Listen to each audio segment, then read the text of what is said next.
안녕하세요. 오아빠입니다. 오늘 메모리롱 2탄, 메모리 주식들 오늘 폭락했는데, 폭락 기념 메모리롱 영상 제작했습니다.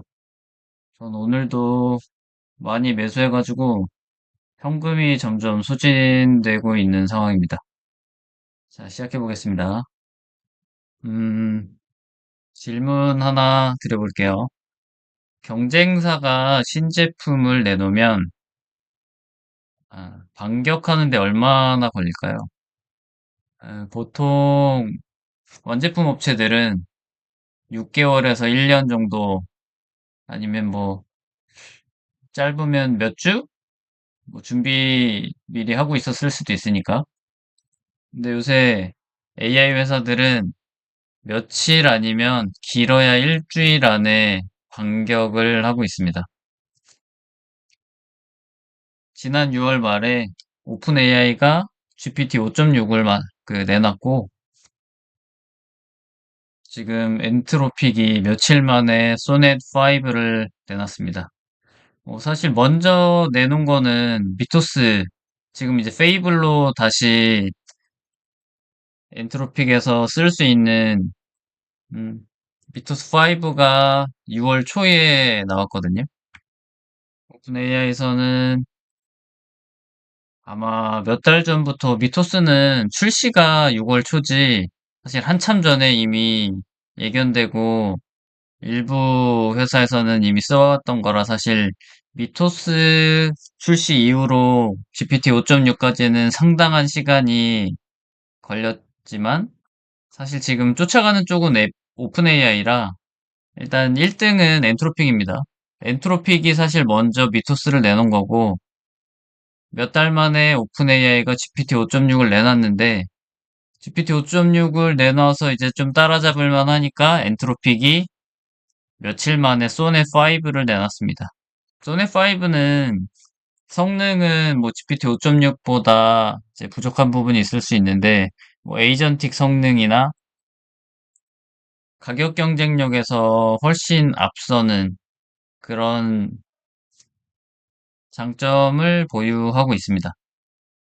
사실 이런 프론티어 모델 회사들 간의 전쟁이 지금 시작된 지는 좀 됐어요. 관심 있는 분들은 뭐 아실 수도 있는데 지금 IPO도 원래 이 오픈 AI는 내년 IPO 목표였는데 내년 아니면 올해 말 목표였거든요.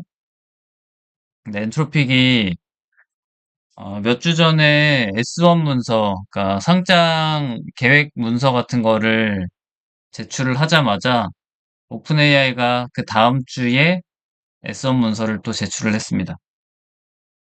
그리고 엔트로픽은 사실 이미 흑자 전환을 했다는 얘기가 있었어요.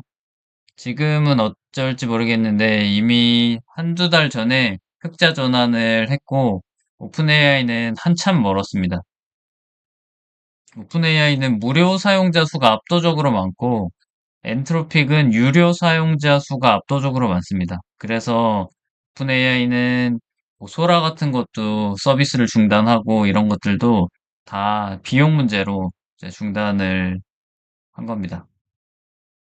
이거 외에도 사실 엔트로픽이 이란 전쟁에서 그 국방부에서 이 모델을 쓰는 거에 대해서 원래 그런 전쟁 같은 거에 쓰면은 쓸 때마다 엔트로픽에 이제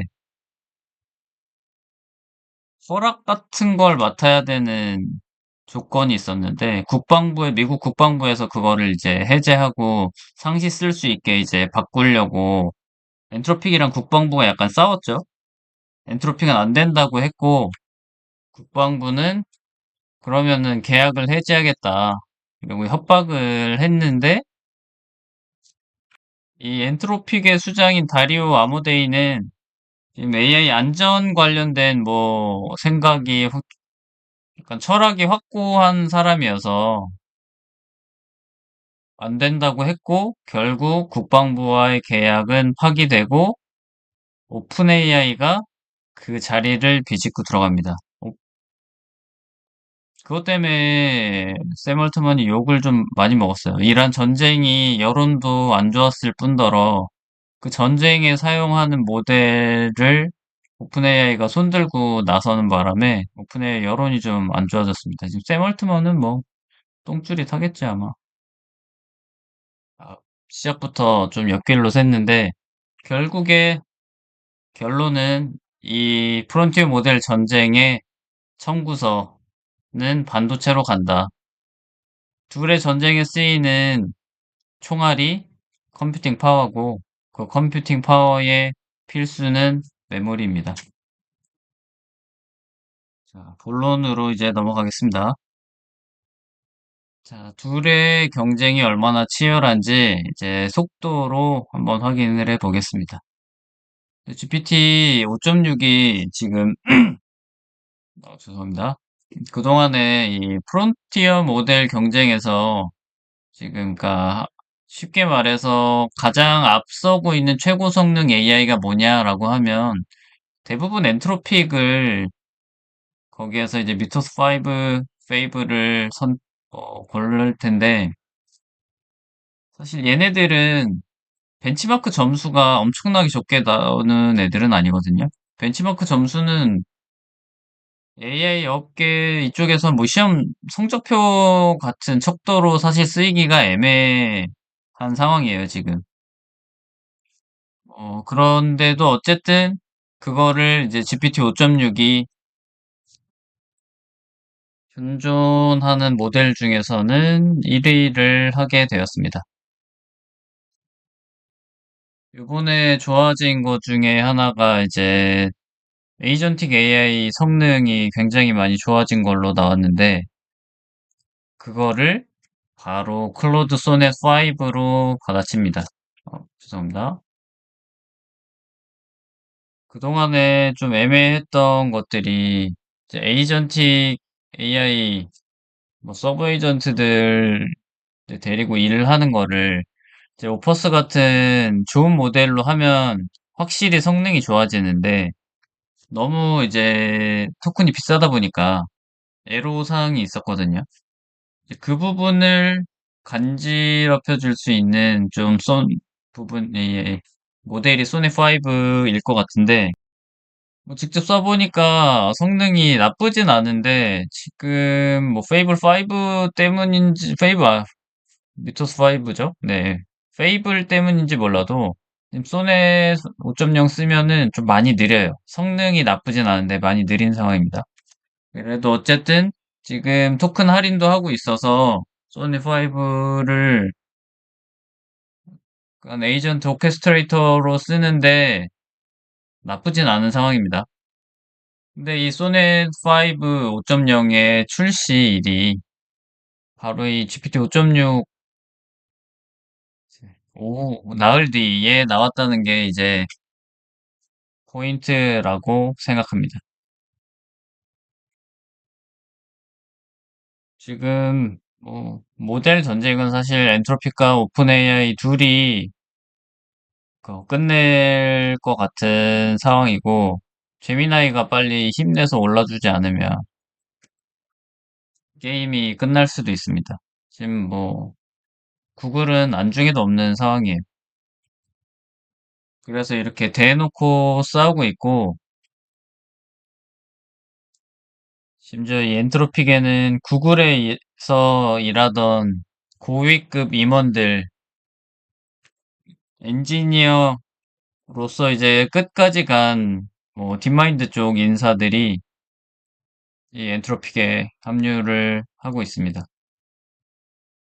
그리고 또 한 가지 제가 개인적으로 좋아하는 엔지니어인데 안드레이 카팟이라고 이분도 지금 5월 달에 엔트로픽에 합류를 했는데 제가 중요하게 보는 부분이 이제 이 부분입니다. 안드레 카파시가 뭐 하던 사람이냐면 오픈 AI 공동 창업했고 그 다음에 이제 테슬라의 자율주행 AI를 총괄했던 사람이고 AI 쪽 업계에서 모르는 분들은 아마 없을 거예요. 그리고 최근에 이 5월에 엔트로픽에 합류하기 전에 AI가 스스로 AI를 트레이닝 시키는 뭐 기터브에는 오토 리서치라고 올라왔는데 요새 뭐 SNS에서는 카파시 루프라고 부르더라고요. AI가 스스로 실험해서 스스로 좋아지는 것만 남기고 계속 쉬지 않고 도는 겁니다. 그래서 카파시 루프라고 불립니다. 이 안드레 카파시가 이거를 어쩌다가 발견한 거냐면 GPT-2로 불리는 모델을 얼마나 빨리 트레이닝 할 수 있을까를 계속 연구하다가 한마디로 이제 효율화를 극단까지 밀어붙인 사람이에요. 그렇게 효율을 추구하던 사람이 이 안드레 카팟이 그 강의가 몇 개 있거든요. 유명한 강의. 그거 보시면 어마어마한 그 인사이트를 얻으실 수 있습니다. 효율을 추구하는 만큼 정리하는 능력이 탁월하고 그걸 또 약간 풀어내는 능력이 어마어마해서 저 같은 무지랭이도 AI 대해 이해하는데 아주 큰 도움을 받았습니다.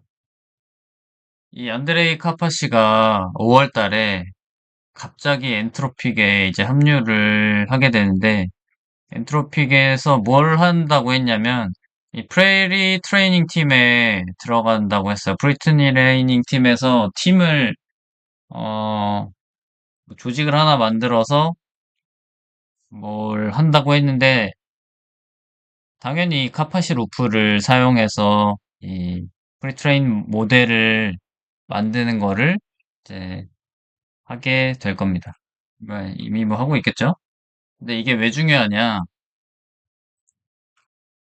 제가 이 사전학습이라고 적었네. 아무튼 이 프리트레이닝 이제 사전학습이라고 할게요. 사전학습이 컴퓨팅을 가장 많이 잡아먹는 영역이고 이 컴퓨팅을 가장 많이 잡아먹는 영역을 이제 24시간 계속 돌아갈 거라고 얘기를 하는 겁니다.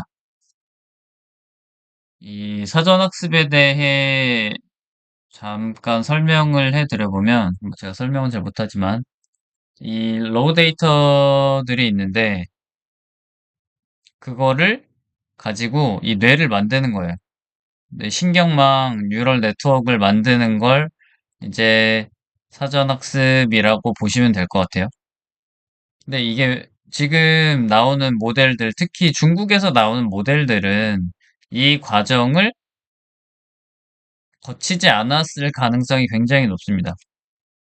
실제로 딥시크에서 이 딥시크 모델들 쓰다 보면 오픈 AI 관련된 이름이 굉장히 많이 나오는 그런 이제 사건들이 많았기 때문에 모든 사람들이 물증은 없지만 심증으로는 이 프리트레인드 모델을 가지고 썼거나 모델 증류를 해서 쓰고 있다라고 이제 얘기를 하고 있습니다.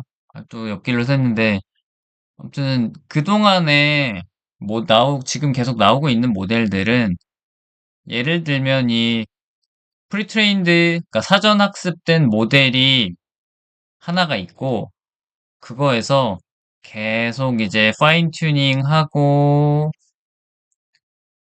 특별한 데이터들을 넣어주면서 이렇게 스페시픽한 AI들을 만들고 이걸 뭐 모해라고 해가지고 여러 개의 전문가 AI들을 만드는 겁니다. 그렇게 만들어서 하나의 모델로 사용을 하는 건데 그동안에 중국이 미국을 모델로서 따라잡을 수 있었던 거는 이 프레트레인드 그러니까 사전학습 데이터를 가지고 이 스페시픽한 AI들을 만드는 거 그러니까 파인 튜닝 같은 것들 위주로 작업을 했기 때문에 미국을 따라잡을 수 있었던 겁니다. 그리고 기존에도 오픈 AI랑 에트로픽에서 이 사전학습을 AI를 사용해서 루프를 돌리긴 했었을 거예요.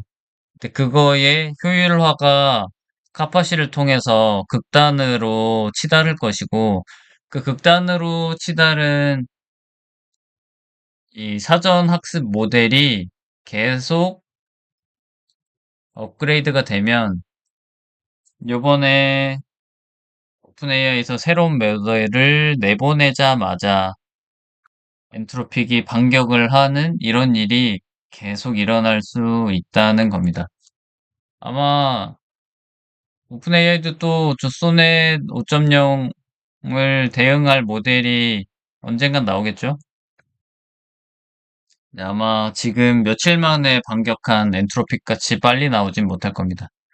일단 손쉬운 효율화의 시대, 파인 튜닝의 시대가 끝나고 저는 이 카파시 루프로 인해서 다시 본체, 본체가 되는 사전학습 모델이 중심이 되는 경쟁이 다시 시작될 거라고 생각합니다. 아, 벌써 시간이 15분이나 됐네?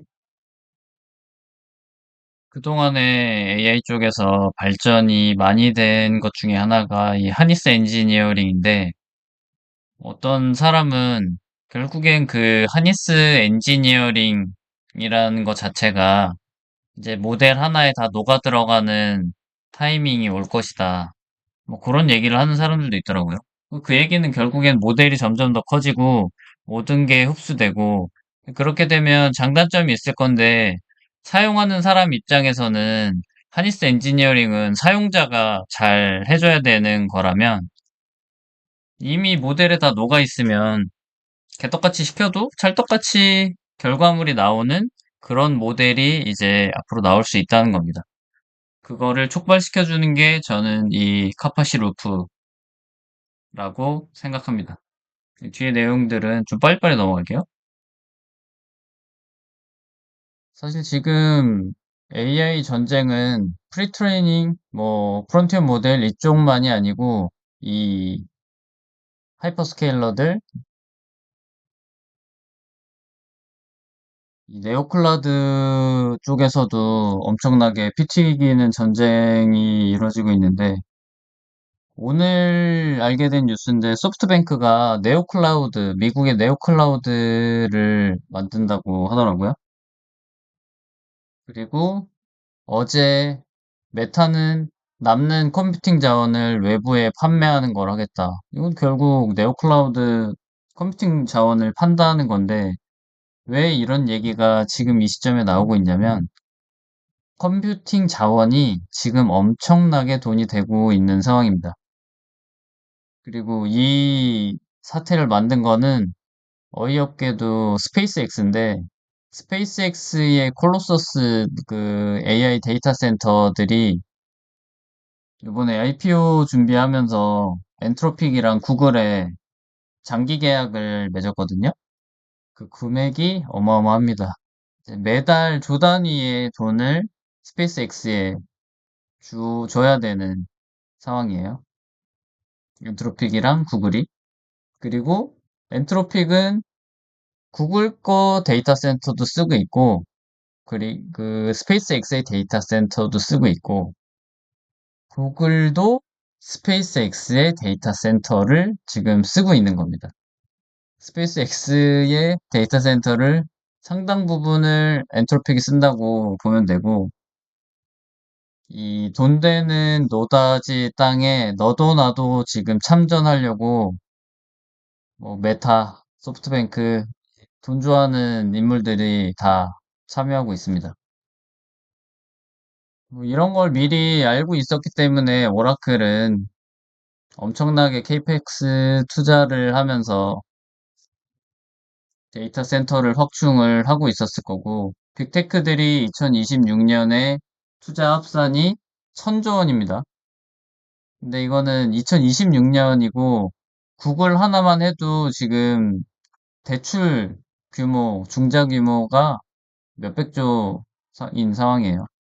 오픈AI는 지금 브로드컴이랑 직접 자기가 칩을 개발해서 뭐 쓰기로 했고, 엔비디아는 지금 잠잠하던 성장률이 다시 올라가려고 하고 있습니다. 10기가와트를 오픈AI 브로드컴이 세팅을 한다고 했는데, 10기가와트가 어느 정도냐면, 원전이 여러 개, 한 두세 개 정도 있어야 되는, 뭐 소형 원전이라 더 있어야 될 수도 있는데, 그런 정도의 전력 규모인 겁니다.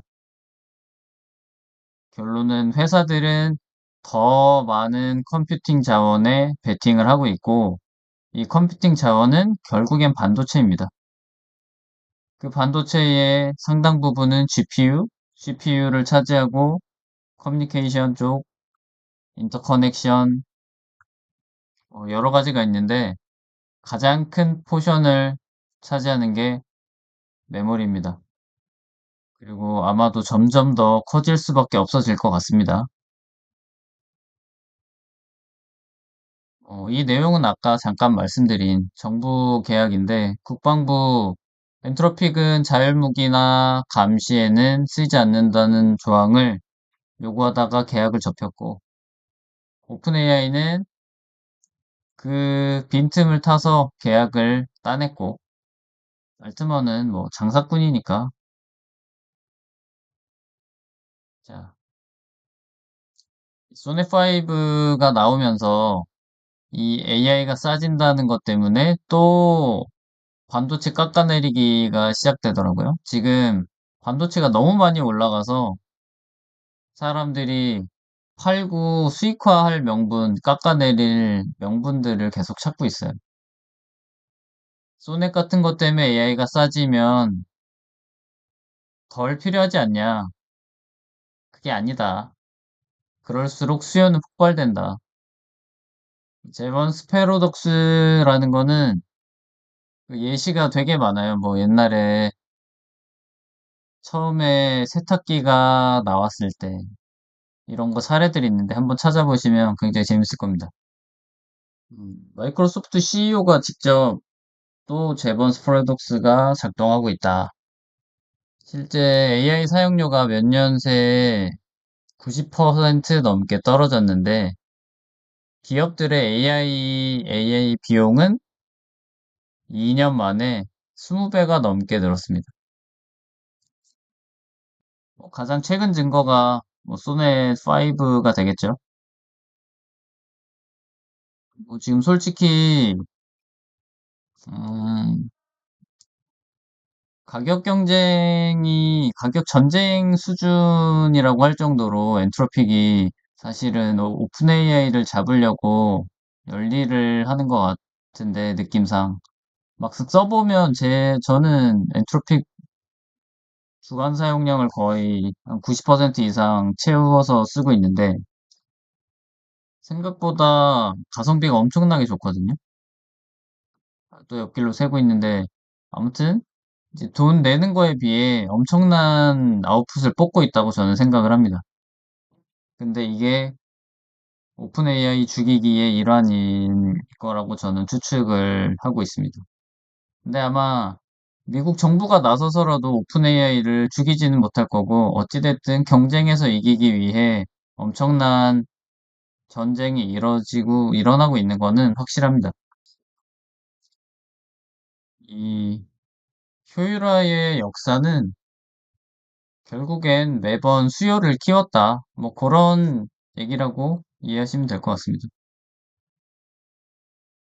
이제 경쟁 심화해서 가격 전쟁으로 넘어갔고 이익이 줄고 AI 거품이 꺼지는 신호가 아니다. 지금 다들 돈 되는 거 보고 빅테크 여기저기에서 데이터 센터 더 지으려고 지금 난리를 치고 있습니다.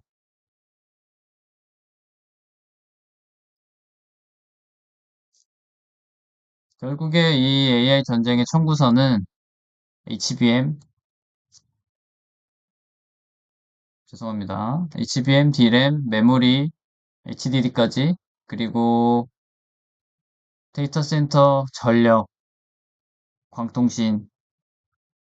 HBM은 AI 전용 초고속 메모리, 고속도로라고 생각하시면 되고, 전력은 지금 심각할 정도로 부족한데, 지금 변압기 이쪽으로 투자를 하실 분은 좀 고려를 하셔야 되는 게 이미 변압기나 이런 것들이 장기 계약이 다 끝나버려서 이쪽은 가격이 더 오르기는 쉽지는 않은 상황입니다.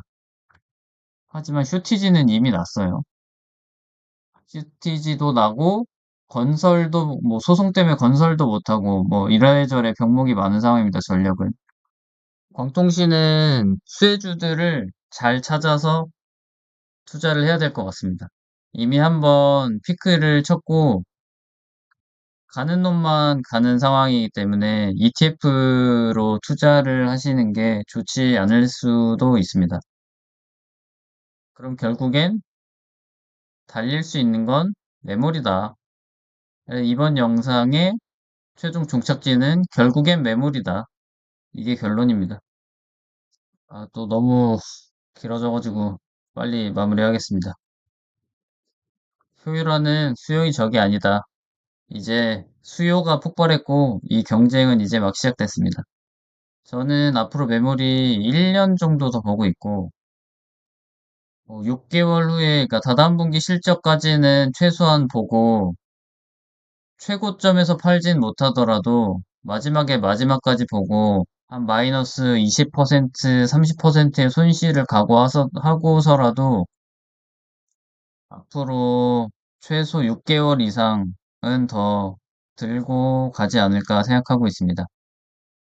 뒤에 AI 정리 영상도 올려드릴 테니 참고하십시오.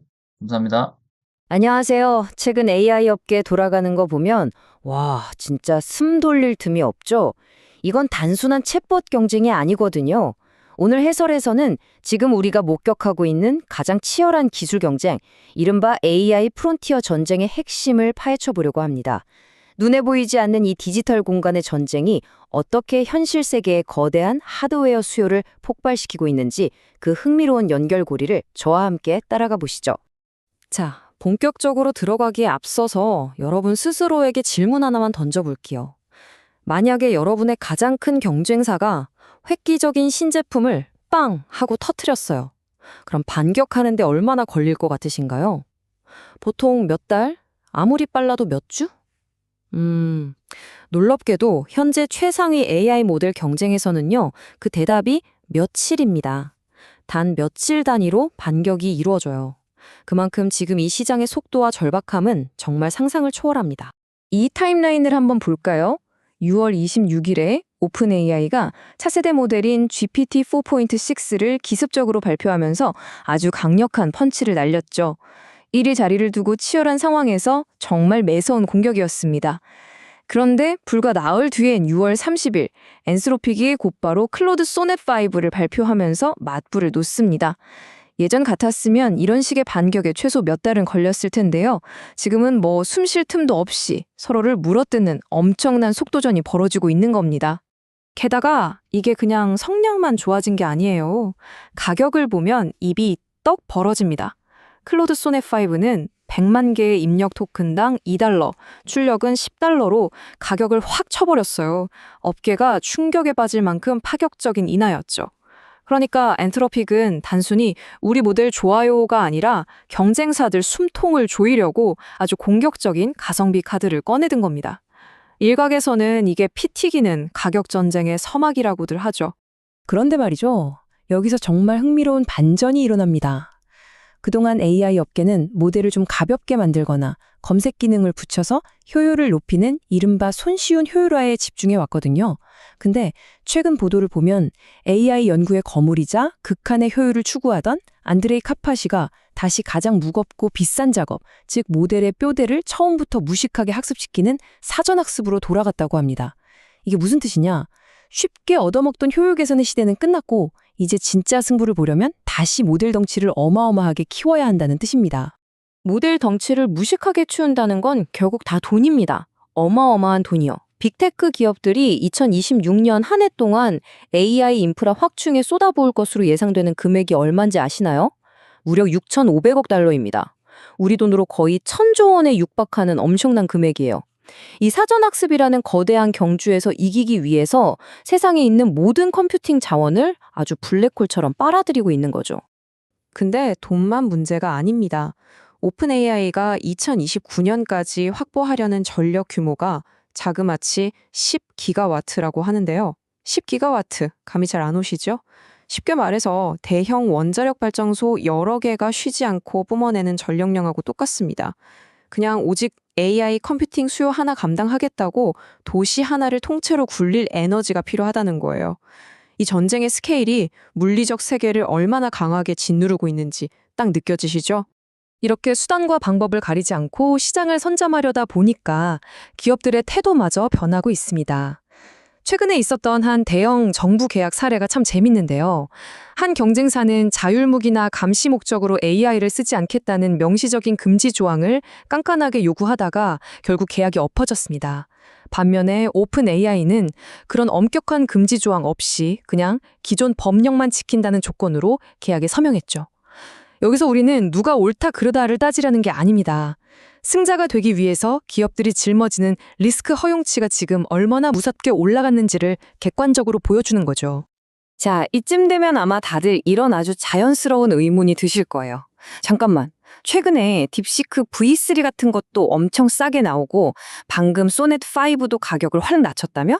AI 모델이 이렇게 저렴해지고 효율화되면 비싼 반도체 칩은 오히려 덜 필요한 거 아니야? 라고요. 그쵸? 굉장히 합리적인 상식이지만 안타깝게도 이게 우리가 깨야 할 가장 치명적인 착각입니다. 왜 그런 착각인지 설명해 드릴게요. 경제학에 200년 된 제번스의 역설이라는 게 있습니다. 옛날에 석탄 엔진 효율이 엄청 좋아졌을 때 사람들은 이제 석탄 덜 쓰겠네 했어요. 근데 현실은 어땠을까요? 효율이 좋으니까 기계를 미친 듯이 더 돌려버려서 석탄 소비가 오히려 폭발적으로 늘어났습니다. 지금 전문가들은 AI 시장에서 이 제번스의 역설이 완벽하게 똑같이 작동하고 있다고 입을 모읍니다. 효율이 올라가면 컴퓨팅 수요가 줄어드는 게 아니라 반대로 감당 안 될 정도로 팽창한다는 거죠. 이 현상은 데이터로도 완벽히 증명됩니다. 지난 몇 년 동안 AI 사용 요금 즉 토큰 가격은 90% 이상 뚝 떨어졌거든요. 근데 똑같은 기간에 기업들이 AI에 쓴 돈은 무려 20배나 치솟았습니다. 사용료가 싸졌는데 왜 지출은 20배가 늘었을까요? 아주 아이러니하지만 싸졌으니까. 싸졌으니까 사람들이 그 어느 때보다 AI를 미친 듯이 퐁펑 가져다 쓰기 시작한 겁니다. 현실에서 어떻게 쓰이는지 볼까요? 한 AI 대별자가 소넥5 가격이 뚝 떨어지자마자 이렇게 말했어요. 와, 이제 비용 싸졌으니까 알아서 일하는 내 AI 에이전트들을 그냥 24시간 내내 땡땡이 돌려야겠다. 예전에는 사람이 질문할 때만 잠깐씩 일하던 AI가 이제는 백그라운드에서 쉬지 않고 끊임없이 연산을 하고 있는 겁니다. 모델 자체의 효용은 좋아졌을지 몰라도 사용 빈도가 기하급수적으로 폭발하면서 전체 컴퓨팅 사용량은 걷잡을 수 없이 커지는 거죠.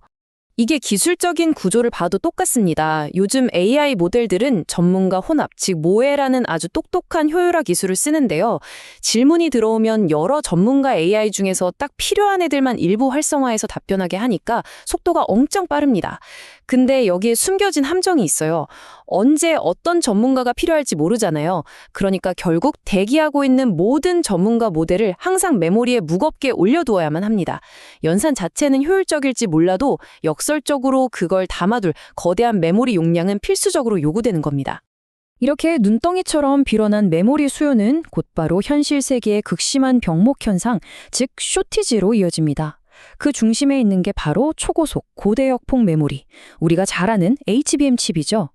2026년 1분기 예상 기준으로 이 HBM 시장의 무려 62%를 SK하이닉스 단 한 회사가 꽉 쥐고 있는데요. 보도에 따르면 이미 생산 물량이 싹 다 동났다고 하죠. 눈에 보이지 않는 소프트웨어 세계의 경쟁이 현실 세계의 특정 부품 품귀 현상으로 직결되는 아주 완벽한 예시입니다. 자, 그래서 오늘 해설의 가장 핵심적인 포인트가 이겁니다. 실리콘밸리의 소프트웨어 회사들이 피 터지게 싸울수록 그 여파는 정확히 이 세 가지 물리적 병목에 폭탄처럼 떨어집니다. 첫째, 방금 말씀드린 HBM 반도체. 둘째, 그 거대한 데이터 센터를 굴려야 하는 막대한 전력망 인프라. 셋째, 그 수많은 칩들이 빛의 속도로 데이터를 주고받게 해주는 광통신 부품. 이 세 가지 길목은 AI 산업이 커지기 위해서 절대 피할 수 없는 무조건 통과해야만 하는 좁은 문입니다. 그렇다면 누가 승자가 될지 아무도 모르는 이 혼돈의 전쟁 속에서 이 거대한 구조적 수요 흐름을 우리가 객관적으로 지켜보는 방법은 뭘까요?